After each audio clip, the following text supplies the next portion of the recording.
I know. That's sad for me too. But it's still, it's a tremendous prize. And during lunch today, and you may recall that Chairman Jones started this last year. During lunch today, we will have staff going table to table to sell the raffle tickets for the cruise line.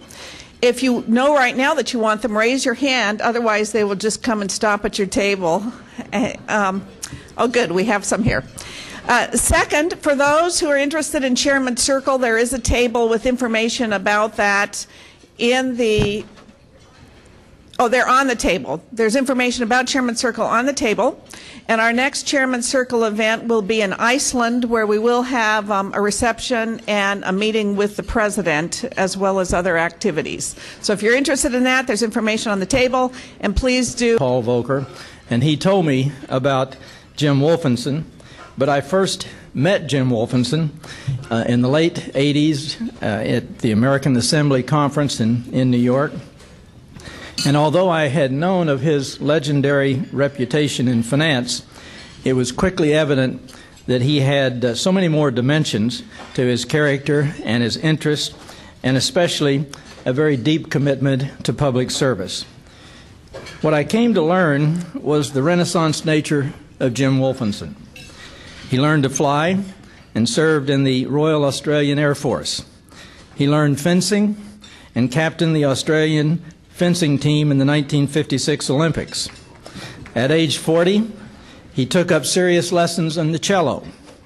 At age 50, on his birthday, he performed a feature cello program at Carnegie Hall in New York.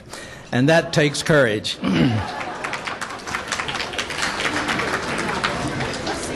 He's been president of the John F. Kennedy Center for Performing Arts, president of Carnegie Hall. He was instrumental in the restoration of that landmark institution. He was twice selected as president of the World Bank, serving from 1995 to 2005. He was special envoy, selected by the quartet for special envoy to the Middle East. That position is now his successor, Tony Blair, the former Prime Minister of UK. And now he continues to contribute to better understanding and poverty elimination around the globe through many avenues, but particularly the Wolfensohn Center for Development at the Brookings Institution. Well, I've left out so much more from his life's accomplishments, but I think you get the idea. I'd like for you to welcome to our program today James D. Wolfensohn, Jim Wolfensohn.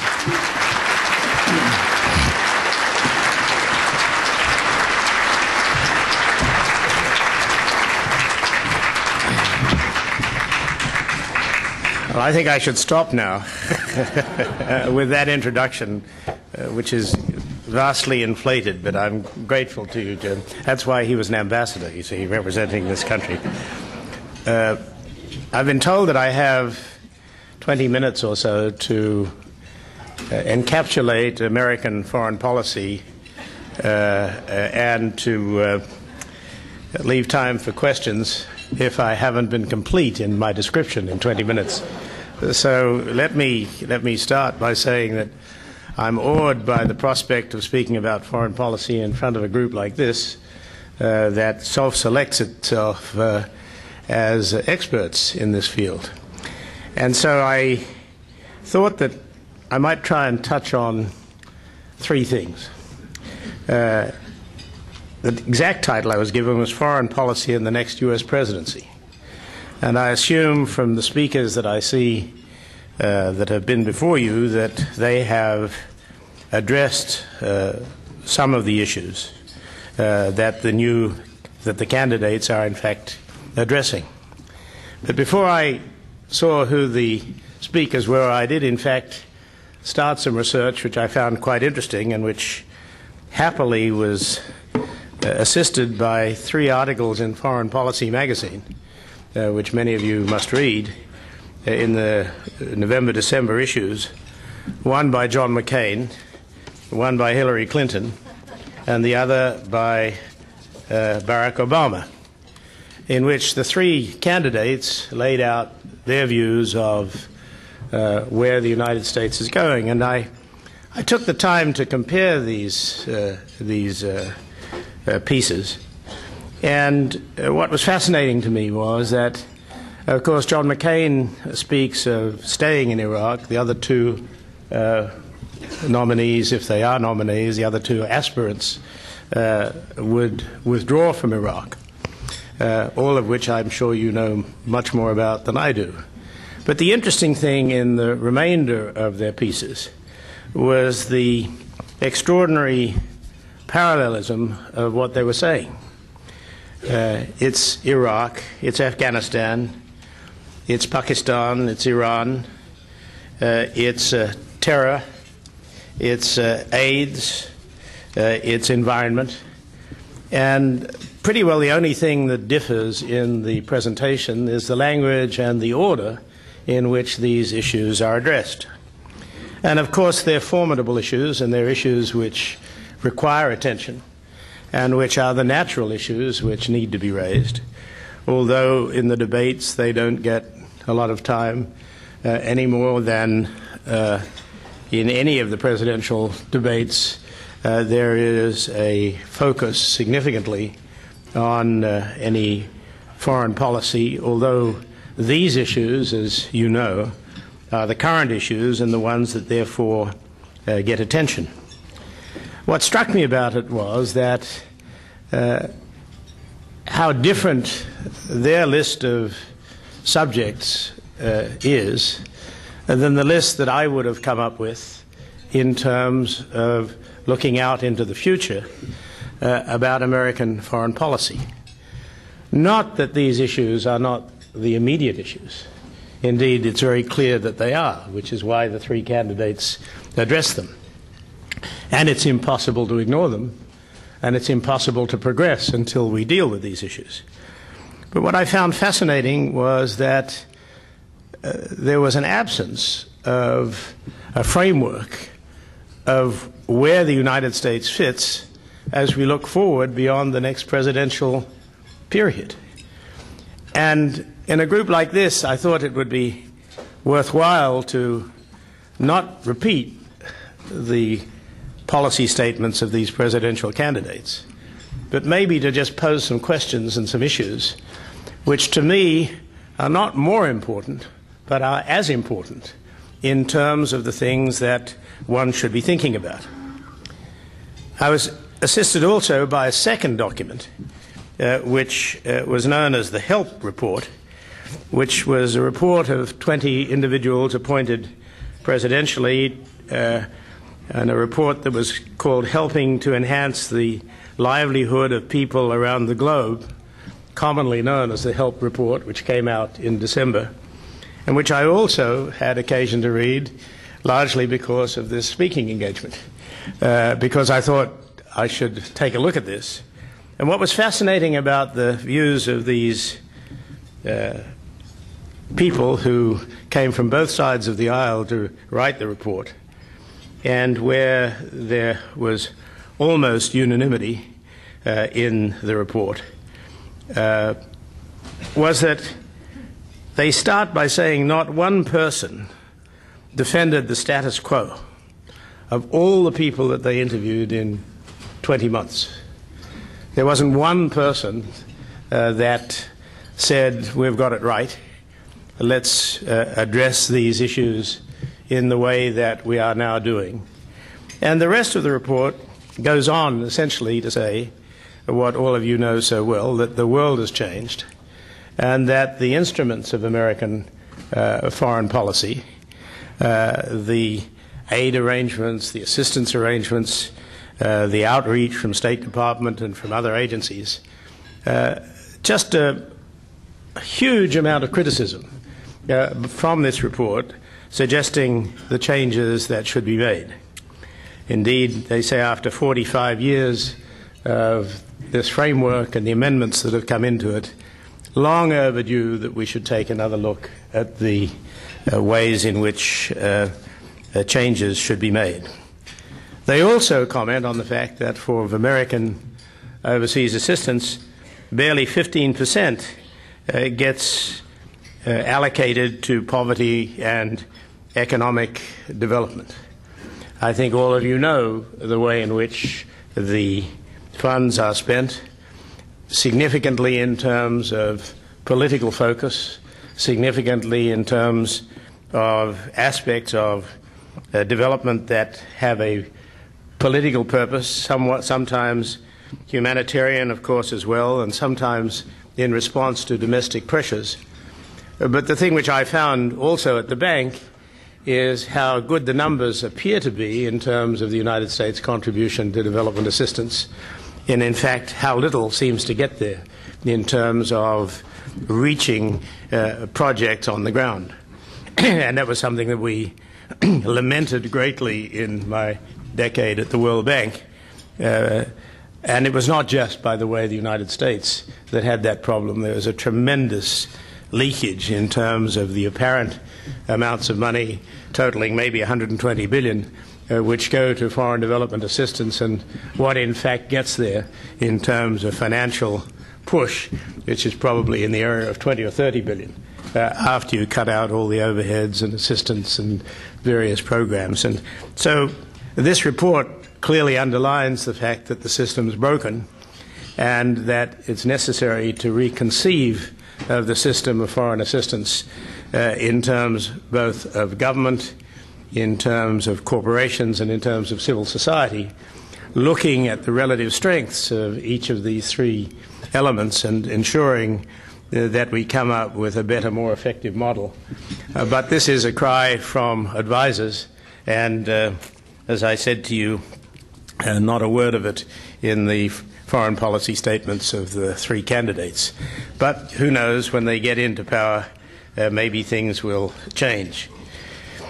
The candidates themselves take a pretty high ground. McCain talks about America needing a president who can revitalize our country's purpose and standing in the world, defeat terrorist adversaries who threaten our liberty at home, and build an enduring peace. Well, you can't argue with that. It seems to me that that's pretty good stuff. And I won't take the time, my limited time, to read you much of the rest of it, other than to say that McCain's distinction from the others, as I said earlier, is that he regards a withdrawal from Iraq as a cardinal sin. With Clinton and Obama, as I said, it is clear that they will get out. And again, without reading everything, let me simply say that Hillary's remarks can be summed up by saying, to reclaim our proper place in the world, the United States must be stronger, our policies must be smarter, and the next president will have a moment of opportunity to restore America's global standing and convince the world that America can lead again. Well, that's pretty good stuff, too. And I doubt that any of you would dissent from that. And then finally, Mr. Obama, whose summary of which is that after Iraq, we may be tempted to turn inward. That would be a mistake. The American moment is not over, but it must be seized anew. We must bring the war to a responsible end and then renew our leadership, military, diplomatic, moral, to confront the new threats and capitalize on the new opportunities of the new century. It's interesting, these three articles, which are much longer than I've just quoted, because they're right down the middle in terms of what one would expect and one would hope, I think, that the candidates would say. But what they miss is the orientation that I think preoccupied me and my colleagues in our work at the bank. And without trying to throw a lot of numbers at you, let me just give you a few. The world today is a bit over 6 billion people. 1 billion of them, more or less, live in the so-called rich countries. And more or less, they have 80% of the global income. So 6 billion people, 1 billion for the rich countries, 80% of the global income. 20 years ago, it was 80. Today, it's 77.5, but pretty close. As we look forward 50 years, the world is 9 billion people.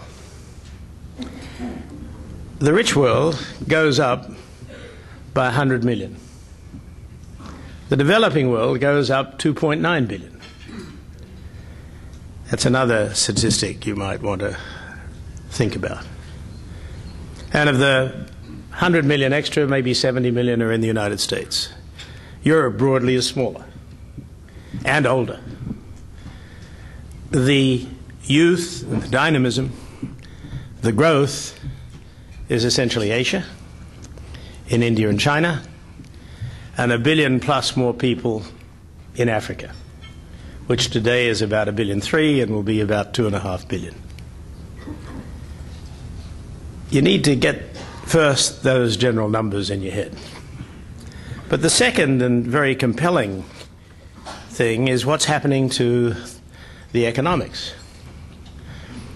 The rich world in this period drops from just about 80%, as I told you. In 2025, it's just under 60% of global GDP. And in 2050, it's 36% of global GDP. Just think of that. 80% dropping to 60, dropping to under 40 in a period of the next 45 years. What happens with the rest of the world? India and China and the countries that we call the globalizers grow from today 11% of the global income, and they have 45% of global income. I don't want to throw too many figures at you, but just remember that the rich world goes from 80% to under 40, and in the developing world, India, China, and the globalizers, which are growing at 8 to 10% a year in the case of India and China, will grow to 45% of global income. This is not normal development. This is a tectonic shift on our planet. And it's not that we can wake up to this 20 years from now when there's a presidential candidacy that will recognize what's happened. What is crucial is that we start to recognize today this inevitable thrust of development. There are 30 countries, more or less, that are in these globalizers.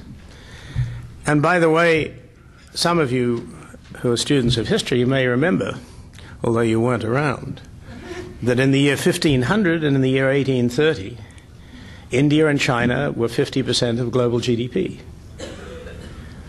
They dropped back to under 3% of global GDP.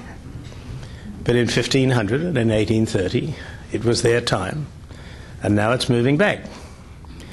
And it's moving back in a way that I wouldn't bet my life on the actual year, and I wouldn't bet my life on the actual percentage.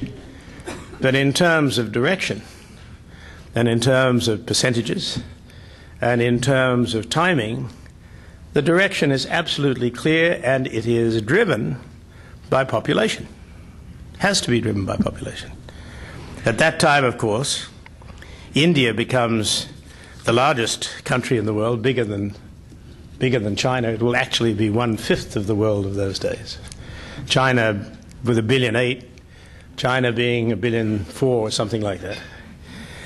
And this is a dynamic which I'm thrilled to be able to present before such a distinguished group, because if you're thinking about foreign policy, there is a backdrop to it which is essential that one understands.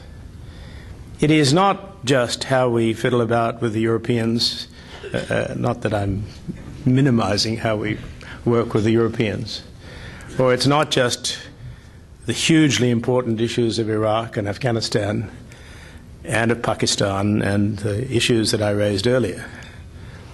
But there is a shift going on in the planetary sense, which has to be a backdrop to whatever it is we're thinking about in foreign policy.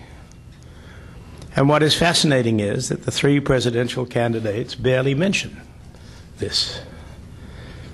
And why I'm so thrilled to be with you is that I think you could make a difference in terms of the orientation of our country's position, to get us to think again about our instinctive feeling that the U.S. has leadership. The U.S. is, of course, hugely powerful. But what happens by 2040 is really something very interesting, and which was brought home to me at one of the meetings of the G7 4 years ago, when we were meeting in France with President Chirac as the chair, and I and the head of the IFC were in those days given a Guernsey to go to those meetings along with these very distinguished people. And it was the first time that the G7 invited China, India, Nigeria, Brazil, and someone else. And what was interesting was that the Prime Minister of China spoke first, and then the Prime Minister of India then spoke. And then a newly elected President Lula got up to speak in Portuguese and said how proud he was to be there, being the son of a very poor family who had been elected as a union leader, as president of the great country of Brazil. And how it was wonderful to be there with President Clinton and President Bush, no, with President Bush, I'm sorry, and with Tony Blair and with Chirac and President of Germany and the people that were there, and how proud he was. And having said that, he then said, but gentlemen, I would like to suggest to you that maybe next year you would like to meet in Brazil, to get yourself ready for 20 years from now when 5 of you will not be here. Because you should understand that in that period of time, 20 or 30 years from now, number 1 country in the world will be China. Number 2 will be the United States.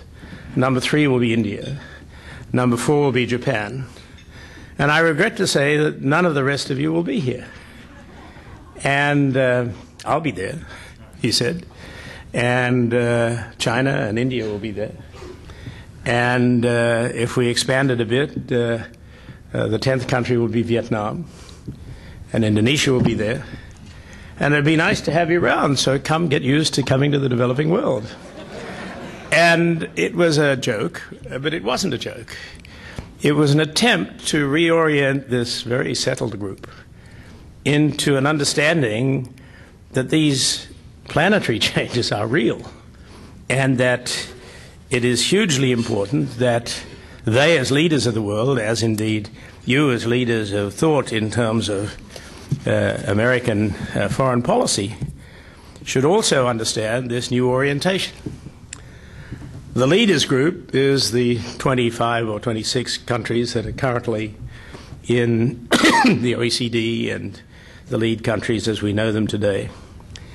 Interestingly, by the way, in terms of foreign assistance, the United States per capita ranks 25 out of 26 in terms of what we do in terms of that developing world, a sadness that I frequently brought to the attention of my American friends.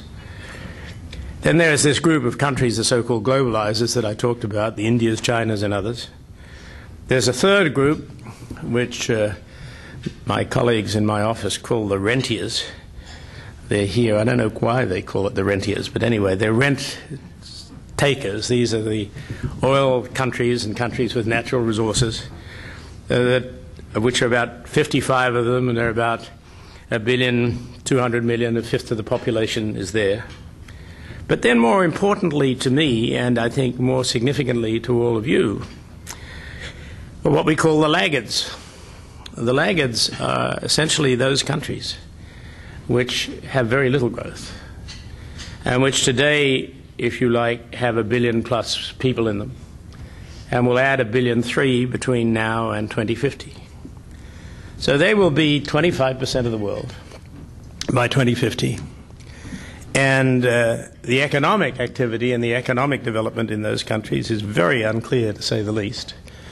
And as we look at it today, in tremendous need of attention.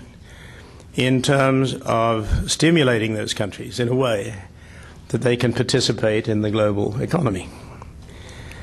What has been very interesting to me in the last 2 years is to see that Hu Jintao and Wen Jiabao of China have each made 3 trips to Africa. And that last year the African Summit meeting was held in Beijing. And simultaneously 400 African businessmen were invited to Delhi. And my understanding is that they will repeat that within the next 12 months. So there is a recognition on the part of India and China that there is a need to take advantage of Africa. And our country, I regret to say, doesn't do a hell of a lot. It's not a great feature in the articles of the 3 candidates, although they do give half a paragraph in each case to a recognition that Africa exists, as does Latin America, where a lot has to be done, and so on.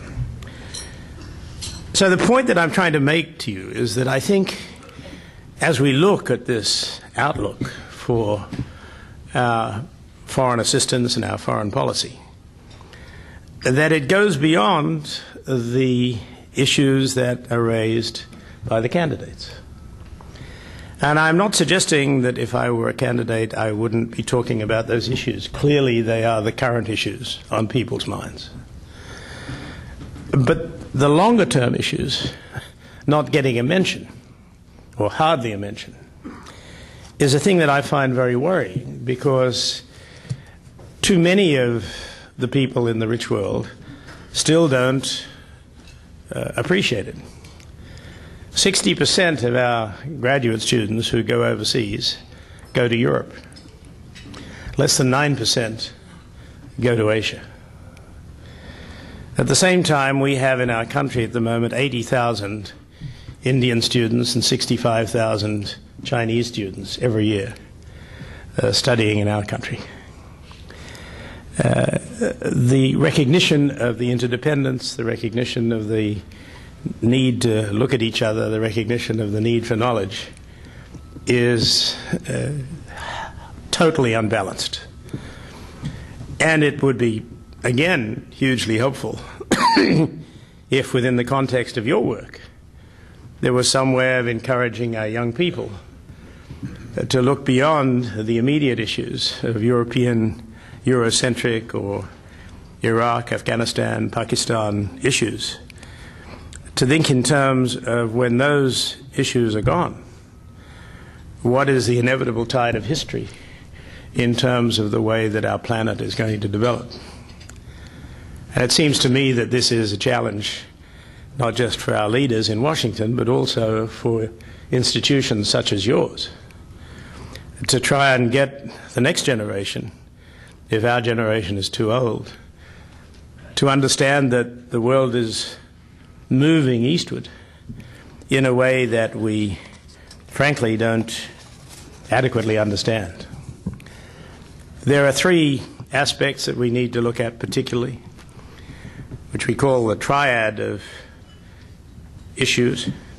The first is that our international institutions, as we now have them, are simply not keeping up with the way our planet is working. And the Help Commission said that, but beyond that there is a real need to give extra weighting not just to the countries in development, but also to the participants, which are private sector and non-governmental organizations. The next issue, which is a huge issue which is coming up and which is mentioned in the course of the debates, is the issue of trade, where, as was said at the table by one of your committee members, she's from Massachusetts, I think, and there she told of a manufacturing company that has 1,000 or more people, of whom 7,000 depend, who produce a product for a bit over $1, and from China it's 30 cents. And the question landed in the United States, and the question is, what happens in that instance? Do you put 7,000 people out of work in order to have free trade, or don't you? And of course that's a front-end issue that needs to be addressed. I'd argue that we should do everything we can to have a trade arrangement and openness of trade, but I don't think I'd get many votes in that town if I didn't think in terms of the realities of that situation. And of course the third issue is aid, which is hopelessly administered at the moment and which needs, I think, very vigorous attention and a coming together of the work again of the official institutions and the private institutions. Now, because I've now gone 22.5 minutes and see Jim Jones looking at me, I can't really deal adequately with another hugely serious issue, which is the issue of the environment, which may supersede everything else if we're going to live on the planet, and which requires enormous attention to the effluent that will come from a developing world that is now developing, and where the extra cost of dealing with production units is measured probably just in terms of power at something of the order of $30 billion a year extra to get ourselves clean power stations and to deal with things in an environmentally correct way. And the amount of money that's being thrown at the environmental issues is fractional compared to that. So we have some big issues that are facing us, both in terms of energy conservation and in terms of the development of and pollution in countries where very shortly, if it hasn't happened already, China will be the biggest polluter globally, and we're already 14 out of 20 cities in China are in the top 20 cities of polluters in the world. So these are some of the things that I think are worth looking at. I should add that we need to take a damn good look at our education system in our country, because if we're going to bring about change, we can't expect the next generation any more than our generation would think about change if they don't have a factual base, if they don't have a framework with which to look at it. And another thing that I think your organizations could well do and think about is how we could bring about a change for our next generation so that they can enter the latter parts of this century, maybe with some linguistic skills in terms of Chinese and Farsi and other languages, and with an understanding that just having 9% of our students go to Asia, when that's where the action's going to be, is probably not the right thing for them. It may be less fun than Paris, but not necessarily so. And we need to get them to understand where our world is going in a way that we're not doing. So my message is not one of hopelessness at all, but it's one of, I think, realism. It is that our world is changing, that with 3 billion people coming on the planet, 100 million only come to the world that we understand, that the pace of development is going to take the economics from 80% in our world to less than 40% in our world. The powers, number 1 and 3, will be China and India. That the G7 will contain only the United States and Japan of the current G7. This is reality. And our foreign policy needs to be addressing these issues. And institutions such as yours could make a hell of a difference by stimulating debate on these subjects, and most importantly, by getting our children to understand that the world they will inherit from us is a very different world. Thanks very much.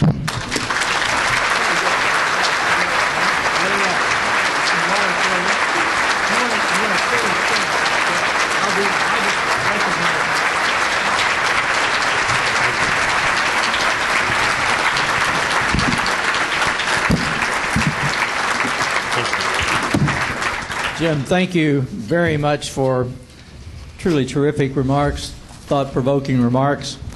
We will go into questions here in just a minute. Peter Kelly, good to see you. I didn't neglect to mention 2 parts that I know of in his background. Number 1, I gave you his Australian background, but I forgot to tell you he's a naturalized U.S. citizen as of 1980. And number 2, I'll bring that. Number two, his latest is that he has a book coming out in April, so I would commend it to you. Okay, we're going to go into questions, but let me say ahead of time that I've had a couple or three folks here who have said that they didn't get their questions recognized, and they said partly because the preambles to some questions are a bit too long. So I'm going to ask you to keep your preambles short and ask your questions crisply. There was a lady right back here. Yes. The microphone will come to you. This lady right here. I was very interested in your remarks, and early on, in my mind, I wondered if you had taken into effect what the global warming will do to the nations that are going to be left standing, and what part of that amount would that change the figures at all with global warming in another 30 years? Well, I think that it will. These figures are asserting that we will do something about global warming and not allow the accepted projections of a non-interventionist nature happen. Because if you have a rising temperature around the globe, you will have seen that this leads to the dislocation of millions of people. You will have seen that it leads to changing weather patterns, particularly in agriculture, and some of the more dire consequences in terms of food production and in terms of dislocations of life, quite apart from the unpleasantness of living in cities which are wholly polluted. For those of you who have traveled in some of these polluted cities in China, you know how horrible it is. That will be adequately recognized, and we will intervene. It's my hope that we will intervene. But the simple answer to your question is that the result of non-intervention is really horrendous. And I think that is what is driving the movement today, to try and do something about it. Now, the issue is, if we're trying to get India and China to think more constructively in terms of environmental interventions, the thing that they'll be looking for is trade. They'll be looking for opportunities to spend the money that is needed for environmental interventions, which is estimated at $30 billion a year, and pay for it by recouping some of those monies from the effect of trade internationally. If that is cut off, the willingness of these countries to negotiate is linked. And so the trade issue is not far away from the issue of environmental sustainability. And so I worry about that linkage. But I think in the decade or so that I've been involved in the issue, there is clearly a growing recognition in these countries about the environmental issue. And what I was interested in the speech by Hu Jintao in the 5-year plan is that he started with two things. One was population and poverty. In fact, he quoted it as poverty. And the second issue was environment. And for the speech from, I was going to say from the throne, he doesn't have a throne, but the speech from the leader in China, I think, indicates that so far as their national priority is concerned, it is that, and it is a national priority. Having 14 of the top 20 cities being the largest polluters is something that affects them internally. This is not something where external pressure is necessary. So I'm hopeful that that will occur. On the other hand, in India at the moment, we're opening, I think, a new coal-fired power plant. Is it every week? Where am I, guys? Every week. Or is it every day? Every week, anyway. And so these coal-fired plants without any inhibition on effluent is really despoiling the atmosphere at the moment. Over here, there was a question back here. Yes. Sky Forester in Pittsburgh, and it is one a week for the next 20 years in China for the power plants. Thanks. A number of us have been trying to shoehorn many of these ideas into people's consciousness, and it's difficult. I know you have a book coming out, but the real focus, but my question is, are you in any kind of conversation, or are there others in any kind of conversation with those advising the candidates to get this into their consciousness? And if you haven't turned what you've just given us in a powerful series of op-ed pieces, I would really hope you would. Thank you. Well, the answer is that I've concluded, rightly or wrongly, that in this last 12-month period, the candidates are not that interested in this. And it comes through in the three pieces from Foreign Affairs. There's an allusion to the issues, but it's not terribly serious. Environment is something which they have to mention, so they do mention it. But what I'm planning to try and do is to hit the candidates when there are two candidates with as strong a briefing as I can on these subjects, so that I don't get into the rivalries between them. But when we get to the presidential debates, try like I can to at least get the facts before them, and I'm already planning on how I might do that. Whether it's effective or not is another matter. But at least I think I've got a shot then of raising this issue with both sides.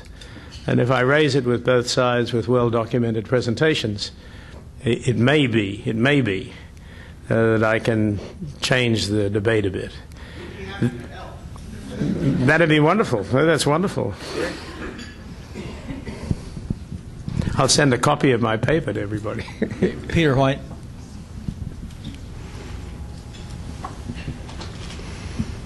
Yes, Sir James, you forgot to mention that he was knighted.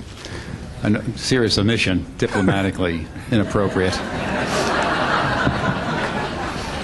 Peter's not a diplomat. I'm lusting for your job. I hope you could all see my little coronet here. We thought it was a halo. Halo. Is it not possible that because of the simple lack of water in both India and China, and the fact that the Chinese population by 2050 will be perhaps the oldest, second oldest to Japan in the world, that these factors will militate against the economic growth that you projected for both economies? Yes. The answer is that water is going to become globally a hugely significant brake on development. And the figures that we have quoted you make the best effort that we can to take into account the impact of a diminution of water supply, which affects first agriculture, but not just agriculture. It can affect major cities as well. And there are all sorts of projections in relation to India and China about rationing of water, about the certain amount of time of day that you get it. And I don't say that I'm an expert on it, but I do know at the bank, and I do know that in terms of the work that my colleagues have done, is that we've tried to take into account the impact of water, and it's not insignificant. Well, I'm looking for help from my colleagues, but it holds back development between 1% and 2% in terms of what would happen if you had an adequate supply of water. So this is not a trivial impact, but we can't change it, so we've just taken it into account as best we can. Now, with changing weather patterns, it could be that it becomes the single issue, but that's not what we believe. We believe that there will be a diminution of water supply. The main rivers in China, as you know, have been drying up, and the main river in India is so polluted at the moment that it's pretty disastrous. So the issue of water is a hugely important issue. We've tried to take it into account, but it's an important factor, but not the determining factor. And so we've given it a weighting of 1% or 2%, if I'm looking for help. Is that about right? Between 1% and 2% in terms of the growth figures. And that diminishes the growth figures because of the impact of water. Question here, and then I'll take a question.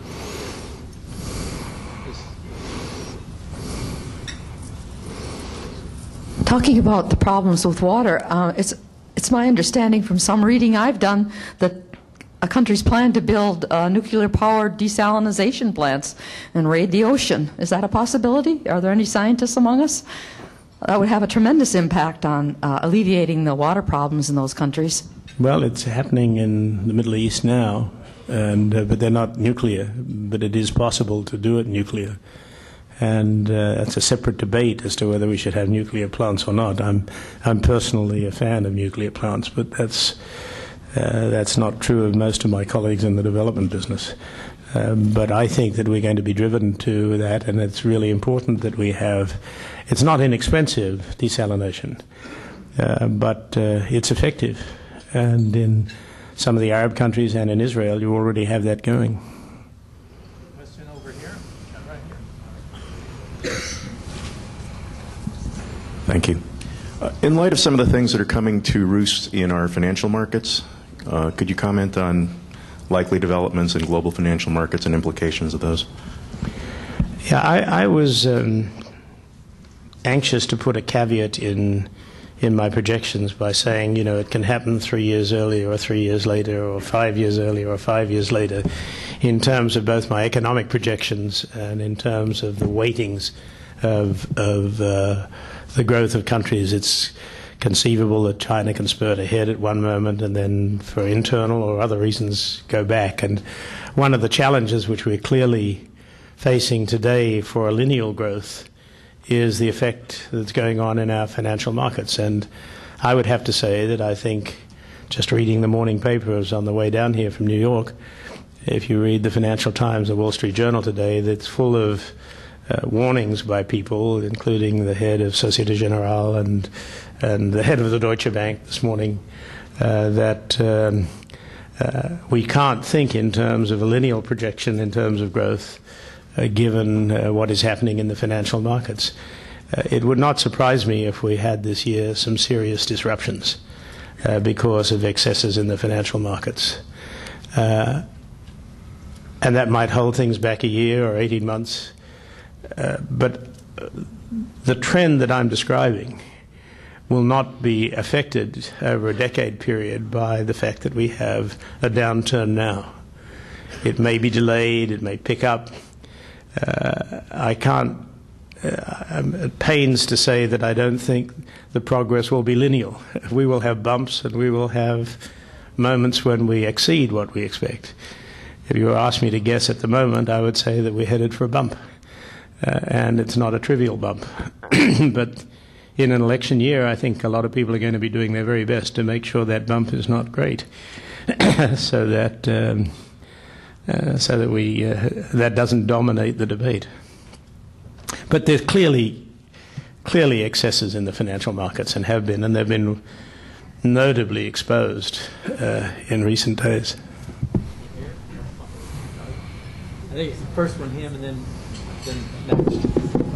Thank you. Whichever one. Okay. In focusing on the ineffectiveness of international institutions and aid broadly, what are we learning from the Gates Foundation at this point? Perhaps also what are we not learning from them? Well, I think it's a little bit early. I'm a huge fan of the objectives of the Gates Foundation and what Bill Gates is doing and what his partner is doing, and we're talking not trivial amounts of money going in, but it's measured in single billions. That's not trivial. And if you focus $1 billion on a problem like HIV/AIDS, it can have a very significant influence, and you can do it more effectively if you have a tight management team. But the problems are not single billions. At the moment, the globe is more or less doing $130 billion in terms of foreign assistance, more or less. And I think that's 0.25% of the global target. And the global target is 0.7. So we've got 2.5 times, I think, to grow. Is that correct? I have to look at. See, when you're as old as I am, you have to have young people with you who know all these figures. You see, and then they come at me afterwards and say that was a brilliant speech, and then they go and tell each other he screwed it up. So I'm just sort of looking and trying very hard to make sure they can't say I screwed it up completely. But order of magnitude, what I'm saying is right. And so you're talking a need that is generally agreed of $200–300 billion. And it needs to go differently than we're now doing. It should not just go to debt relief, and it should not just go to technical assistance, and it should not go to costs, and it should not go to competing programs. What we're looking for is to try and get the money to actually go in to the development process. And I must say that I think that the system at the moment is broken, and that we do need to fix it. And I think that was the result of this Help Commission's review, and they spent 20 months reaching that conclusion, and I'm glad they did. Yes, sir. Right here. Nidal from Ventura, California. Your answers have indicated a tremendous sophistication in your population growth models, but I'd like for you to speak a little bit to some of the other drivers and the uncertainties that have come up from that, especially the surprises therefrom. Well, I think the range of estimates, we've given you the sort of median estimate of around 9 billion. It goes a bit higher and it goes a bit lower, but I think 9 billion is probably about right. And that takes into account continuing modest growth in China, a somewhat reduced growth in India, and continued growth in Africa, which is in accord with what happens in the poorer countries where essentially people have kids to generate part of the family workforce. And so I think that we've come up with something that is not far from right. But let's assume it's $1 billion out, or $500 million either way.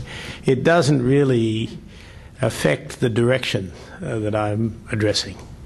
The big thing that I think is clear is that we're having a dramatic shift from what I grew up being used to thinking about international issues as what was happening between Europe, ourselves, the Cold War, and they were the things I was concerned about. And there was India and China over there.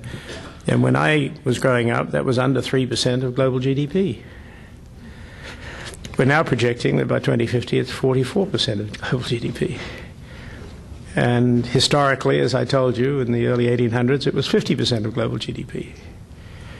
I think if I can get nothing more across than that that is the direction that things are moving, and that Asia is going to grow like hell economically.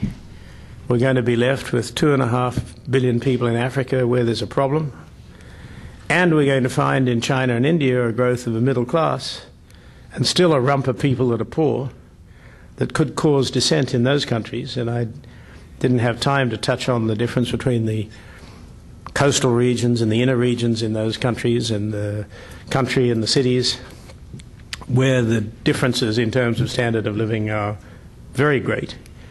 Multiples of 6 times in China, 4 times in India. In our country, it's 2 times, more or less, the differences. So you have these big differences in these countries, and you have a big rump of poor people. And the difference about poor people today than when I started in the business was today poor people are informed. They're informed by groups like Al-Qaeda, that's for sure. But they're also informed if they can buy a wind-up radio, or if they have, in most villages, some sort of television set or something. It's no longer an uninformed poverty. And that's a huge difference. And so, and there are people out there that want to take advantage of the fact that there are now informed people who are disadvantaged. So if, in relation to an earlier question about, were my projections going to be accurate or not accurate, I think the big thing that is going to change it is going to be economic and political unrest. And can you run a country like India if it's got 1.8 billion people in it? Can you run China with 1.4 billion, 1.5 billion people in it? These are things which would worry me. And what would worry me also is, can you have an Africa with 50 countries in it, in which there are 5 or 6 that have 80% of the GDP, and the rest have potentates and people around who are rich, and then a population which used to be tribal and didn't know what the hell was going on, but now they're not. So there are a lot of things that I could come up with that would disturb the model. And I'm not asserting that this model will be accurate. I think it should be looked at every year, every few years. But directionally, I don't think you can argue with it. We are losing position in the rich world. Most places don't know it. Most places are not interested in it. Our candidates are not mentioning it. And maybe they shouldn't. But in terms of what's going to be viable for our kids, to me, those are the issues. And that's why I came along today. Right here.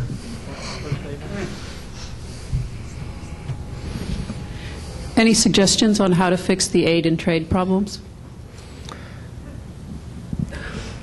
Well, with a new administration, I hope that, well, first of all, I think this group could do a lot, to be honest with you. I was told that you have 500,000 people that you get to. If an informed group from around the country of people that would not be expected to address these questions would get together and go and see the legislators and take a day when you can go and see every state legislator. I'm reminded that one of the things I did in my life was the reorganization of Chrysler. And I spent 2 years on that, and we had to get money out of the government. And Lee Iacocca, on one occasion, organized for me that dealers from every state on one day would walk around the Congress with Chrysler caps on and see their congressman. It was pretty damn effective. If you were to surprise Congress and on one day go around and see the congressman and say, look, we don't want to interfere with you much, but we want to bring to your attention, since we are foreign policy minded people, the fact that the thing you're going to be grappling with in the next 4 years is clearly the immediate issues. But can you address some of the other issues that you decide might be useful issues? It'd have a huge impact. And we've got to get to those people so they understand that the people that support them and that groups like yours actually care about these issues. And I think it would be dynamite if you could do it. You'd get a hell of a lot of coverage for it. And it's very important that it be done. Even the debate amongst yourselves as to whether it's what I'm saying is nonsense or real would be helpful, just to get the debate going. You may conclude that I'm a charlatan and that it doesn't mean anything. But if you don't, and conclude that there are some aspects of what I'm saying that are real and will affect the lives of your kids, then there couldn't be a better group than this to go state by state. Jim tells me that you've got operations in 50 states, all but one state, I think. That'd be fantastic. And it would make a big difference. Anyway, I'm not trying to create a revolution. Jim. Right here. Okay. Thank you. I assume the internal challenges at the World Bank have been corrected, and I would appreciate your comments on that. But if that is so, what are the future external challenges that the World Bank sees as priorities? I think the new president of the World Bank is admirably suited for the job and is doing a great job. And I think he is addressing many of the issues I've been talking about today. But the problem that you have in the World Bank is that you have shareholders from 180 countries. And you have to,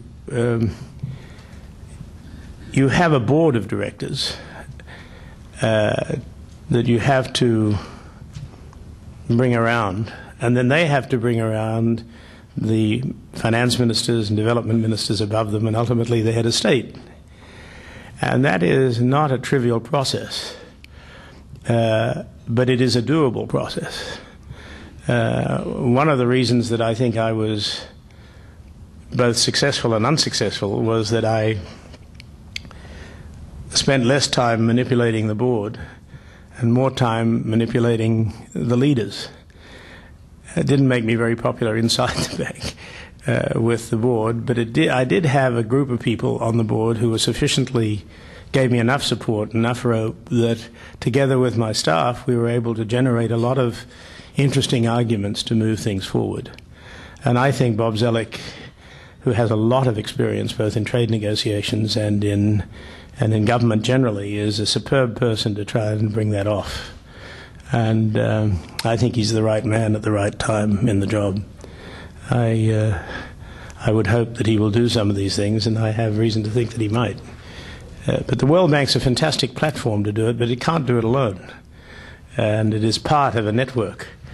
And Bob has to bring that network together, and I think is making a great start. I'm a big fan of his. Back, side over here, we have a microphone.